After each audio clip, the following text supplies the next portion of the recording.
Danes smo na prvi gimnaziji Maribor in imamo vrednote Evrope. Z dijaki se pogovarjamo o tem, kakšne bi morale biti vrednote Evrope, oziroma kako jih oni vidijo. Zelo zanimivo je, da veliko poudarjajo vrednoto spoštovanje, kar nas zelo preseneča in bomo tudi poiskali, zakaj jim to manjka. Tudi dijaki so zelo razmišljajoči, ogromno razmišljajo in tudi izgleda, ker je bila to dejavnost, katero so si lahko prostovoljno izbrali, si zares želijo govoriti o tej temi. In tudi pojavljajo se tudi standardne teme, kot običajno begunci, migranti. Zanimivo je, da izpostavljajo bolj vidik to, da naj bi bili begunci enaki nam, ne pa, da jih želijo ven, kar je v bistvu v nasprotju s današnjimi trendi Evrope. Obenem tudi zelo poudarjajo vrednoto družine, kar se mi zdi zanimivo, ker v teh časih vsi govorijo o tem, da je družina izgubila svoje polje vrednote in da je ni več, ampak očitno je tukaj zelo prevladujoča in verjetno bomo morali kar razmisliti o tem in ponovno vprašati mlade, katere so tiste prave vrednote, ki jih mi vidimo in katere so tiste, ki jih oni vidijo. Na današnjem srečanju smo dijaki razpravljali o stvareh, ki bi jih spremenili v Evropi za boljšo Evropo.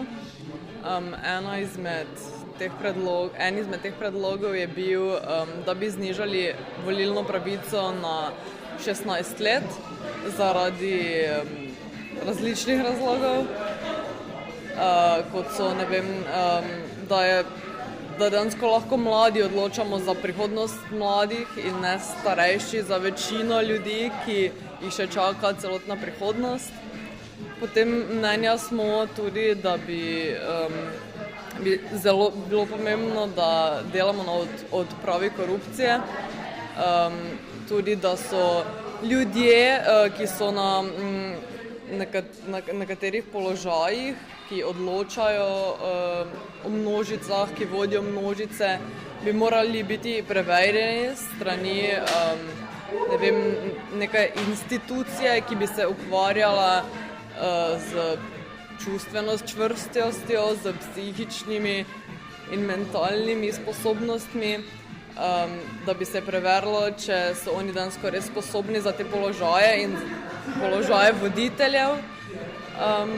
Potem se nam zdi zelo pomembno tudi, da se loči cerkev od države pri vseh odločitvah in da tudi se obdavči cerkev in da bi cerkev bolj ta denar, ki bi ga že dobivala, dajala socialno šibkejšim in dejansko pomagala s tem denarjem, ne pa ga koristila v svoje interese. Zdi se nam tudi zelo pomembno, da bi proizvodi, ki so okolju prijazni, postali bolj dostopni, ker vemo, da so dostopni, ampak so zelo dragi in si jih marsikdo, ki bi si jih želel privoščiti, ne more privoščiti. Res je, da obstajajo že neke subvencije, ampak mislim, da se to lahko vse skupaj še bolj izboljša.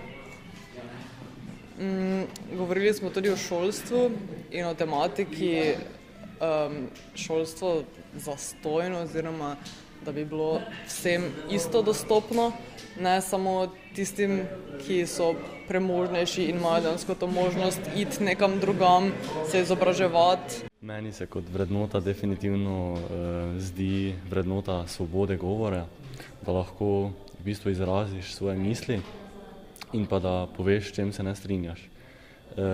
Pri tem sicer ne smeš biti žaljiv,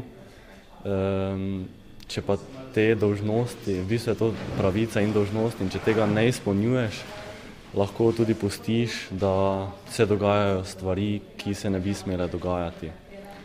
V Evropi se mi zdi, da se mogoče še vedno premalo pozornosti posveča mladim saj smo mi v bistvu nosilci tega sveta, če smem tako reči, in v bistvu ta svet bo čez par let slonel na nas. Torej, mislim, da bi morali imeti večjo odločilno moč.